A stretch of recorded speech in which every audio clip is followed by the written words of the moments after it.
The Father reached his hand into the heavens and pulled down 7 stars, and one by one he set them on the brow of Hugo of the hill to make a glowing crown. The maid brought him forth a girl as supple as willow, with eyes like deep pools, and Hugo declared that he would have her for his bride.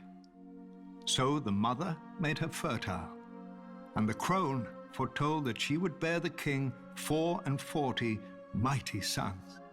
The warrior gave strength to their arms, whilst the smith wrought for each a suit of iron plates.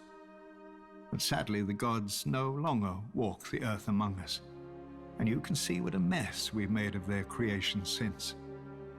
Yet we have hope.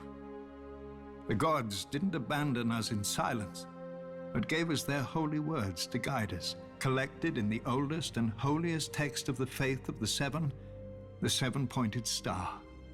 Divided into 7 books for the 7 aspects of God, in it we learn of the Father's justice, the Mother's mercy, the maiden's innocence, the crone's wisdom, the warrior's strength, the smith's labor, and the stranger's peace.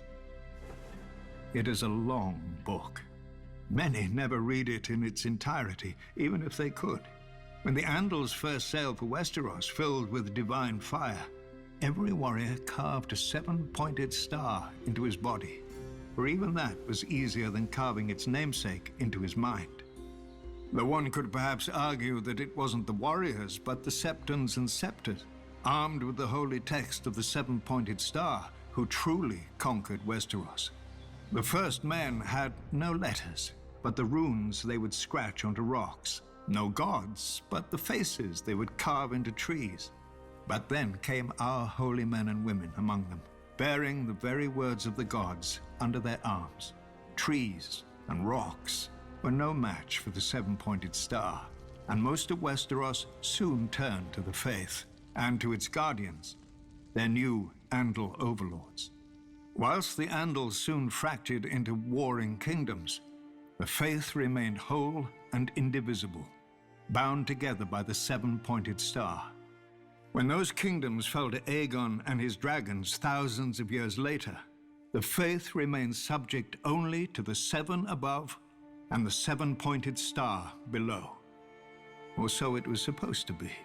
Too often, our high septons have lost their way, clouded by worldly wealth and power. No matter. We still have the 7-pointed star. Men's will and virtue may fail, but the words never do.